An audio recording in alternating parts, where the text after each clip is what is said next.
A letter from the man behind the door, Arch and Owl. Before you decide whether to let me guide you through anything, you should know who's doing the guiding.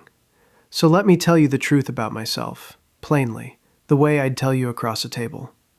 For most of my life, I was a spectator to my own existence.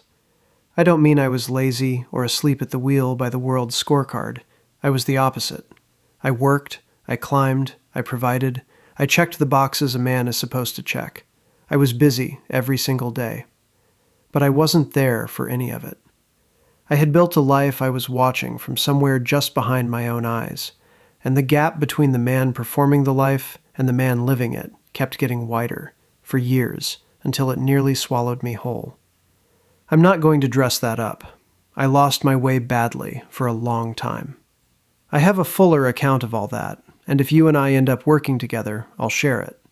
But the short version is the one that matters here.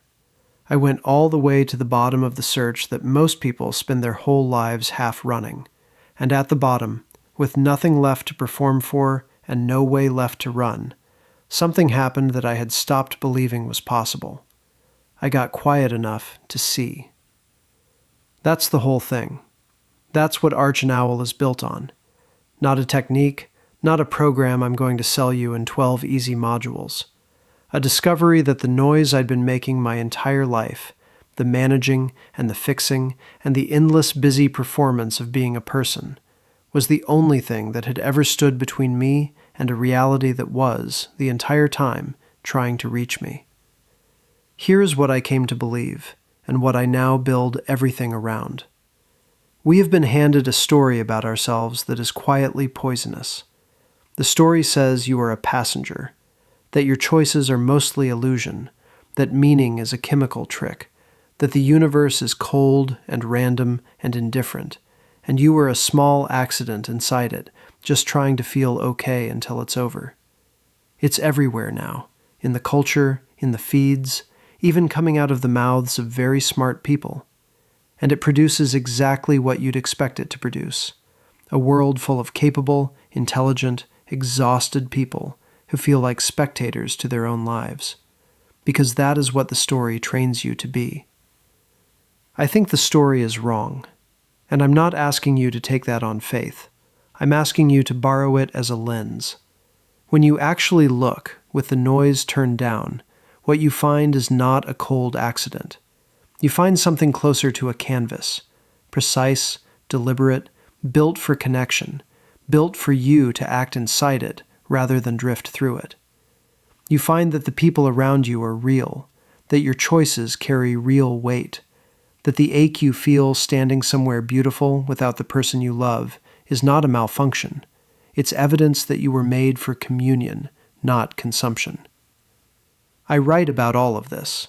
I call that body of work the strata, and it's the intellectual spine of what we do here, drawing on physics, on the history of how human beings have tried to map their own minds, on hard science and old philosophy alike. But I want to be honest about what it is. It is not proof that I'm going to win against a skeptic on a whiteboard. It is a lens. It's the way the world actually looked to me once I was quiet enough to see it, offered to you in case it helps you see it too. Because that's the only thing I'm actually offering, a way to stop being a spectator, to close the gap between the person performing your life and the person living it, to become, and this is the word I keep coming back to, an architect of your own existence instead of a tenant in it. I'm not a guru, and I'd run from anyone who called himself one. I'm a man who got it badly wrong for a long time, then got a second chance I didn't earn, and spent it carefully learning how a life is actually rebuilt from the floor up.